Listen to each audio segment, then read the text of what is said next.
For this tutorial, we're going to explore some of the lighting effects that you can do in Photoshop with text and using the pen tool. And first we're going to set up a background. So the very first thing I'm going to do is go up to File, New, and I'm going to open up a new document, and I'm going to make it a width of 800 and a height of 600 pixels. Make sure that pixels is selected, and we're going to do 72 as your pixels per inch because that is how much a monitor can display. I'm only going to be making this for a display on a monitor, not actually to print. So I'm going to click OK, and now I have my document. Now the first thing I'm going to do is that we're going to use a gradient. So I'm going to come over here to my paint bucket, and I'm going to click and hold down the button, or I can right click and I get my gradient tool or paint bucket. I'm going to use the gradient tool.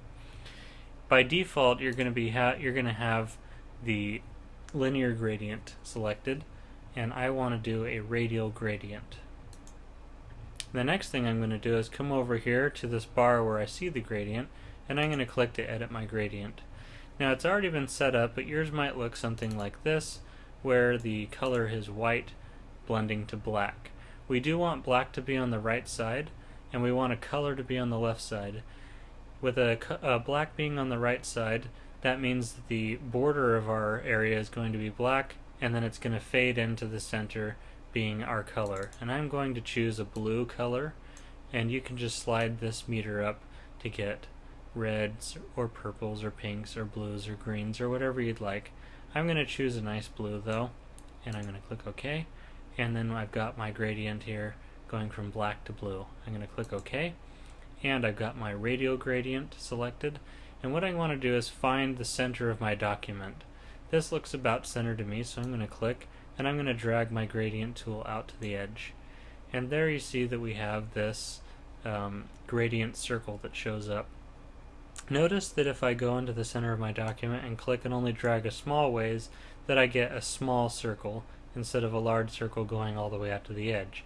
I do want it to blend all the way to the edge. I just wanted to show you the difference between going a short to a long distance. So we get our large circle space here. The next thing I want to do is I want to make this background look a little bit more interesting, a little bit less formulaic, or a little bit less, just plain and ordinary. So let's go down and create a brand new layer. I'm going to click the new layer icon, and so I've got my new layer. And I'm going to name this layer Clouds, because that's what we're actually going to put on this layer. The first thing that we need to do with this layer is put some paint down. So I'm just going to grab my paint bucket tool, and I'm going to go ahead and just paint this layer white. So I've just got a white layer on top of my circle, and I'm going to come up to Filter, and I'm going to go down to Render, and I'm going to make Difference Clouds. What this is going to do is it's going to combine the black and white that are in my colors over here and create clouds from them. And this just renders a nice set of clouds. If you don't like the way they look, you can just go and filter and render it again. And then you get something like this. Now, I've got this layer on the top and I've got this layer on the bottom. With this layer on the top, I can do some blending options. It's set to normal right now, but if I use some of these blending options, I can actually just click on normal, and I can use my down arrow key on the keyboard. I'm just going to click down, and I get some different blending options that I can do here. And I really want to get one that's just kind of blends them together in a cool way. Like soft light, hard light. Some of these ones blended in a nice way. I think I'm going to use overlay for this one, because it gives me a nice interesting texture here. So I'm going to use overlay. The next thing I'm going to do is I'm going to grab my text tool, so my horizontal text tool, and I'm going to click on it, and I'm going to choose a font. I actually like the one that it's already on, which is called Magneto. If you don't have the samples up here of what the fonts look like, what you can do is just click on one of them. Make sure that you've got a large font. I have it at 100 points. If you need to change that, you can just highlight, type 100, and then hit enter on the keyboard. And then you also want to make sure that your font color is going to show up. In this case, I'm going to use white. It's already set to white, but I want it to be a good contrast, so I'm going to use white. Click OK, and I can click and type my text. And what I'm going to do is just type lights. And I like this font, but I'm going to show you a way that we can see the different fonts just by scrolling through them. If I come right up to my text here and highlight it, just like in Word, I can click up at Magneto, and just make sure it's highlighted, and again I can use my arrow keys and I can scroll through some of the other fonts. I liked that other one, so I'm just going to go right back to it. I just wanted to show you what you could do with this switcher. So once I like where it is, and I kind of like where it is now, but I think I want to move it up a little bit. Notice that when my mouse is close to the text, I get this I bar, but when I move it away from the text, I get an arrow. That means that when I use the arrow, I can click and I can drag this thing wherever I want it to go. I'm going to put it right there about top center. And then I'm going to go over here to layer 1, click, and then I've got this thing set.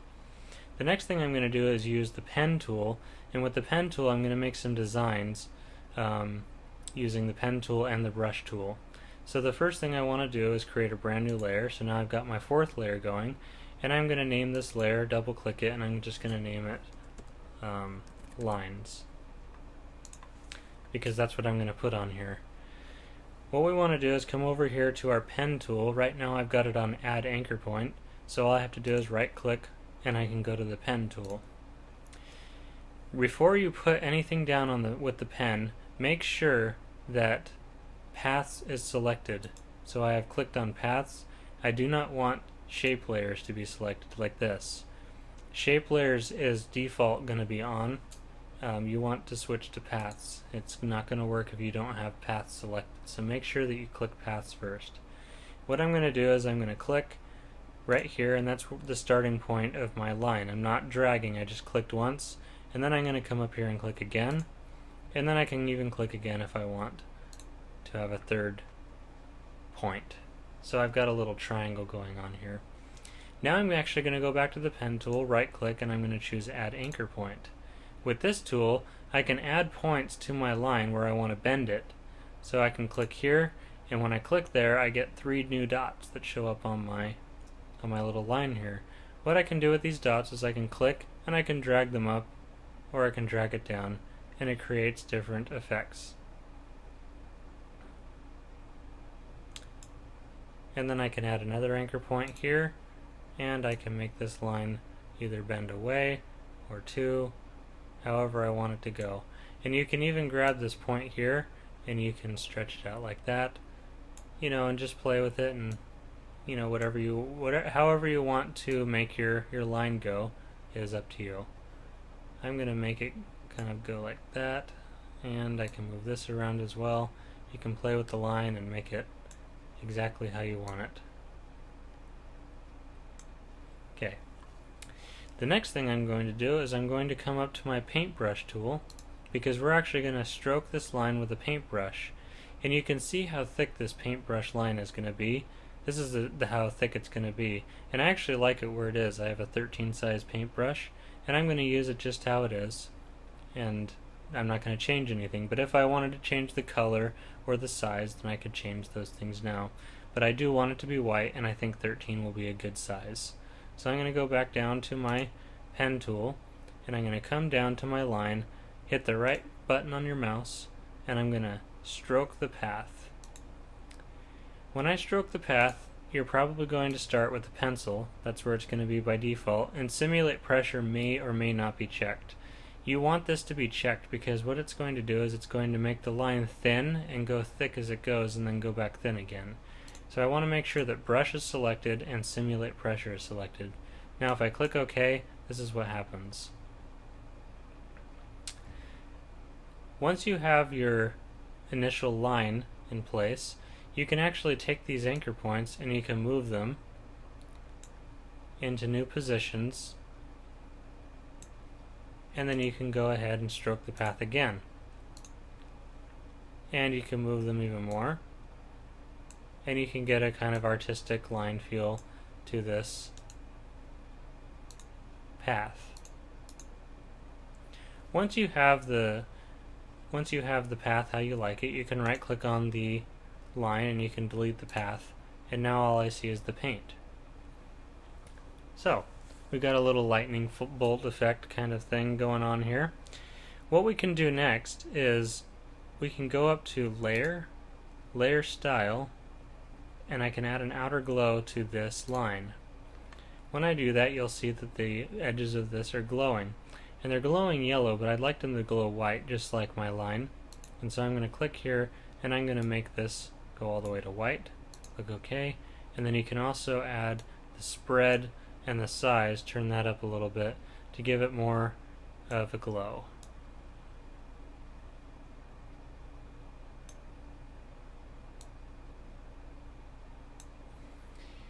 Once I like it the way it is, I'm going to click OK. And I can also come down here to my lights text, go up and do the same thing. Go to Layer Style, Outer Glow, change it to white, and I can turn up the spread and the size.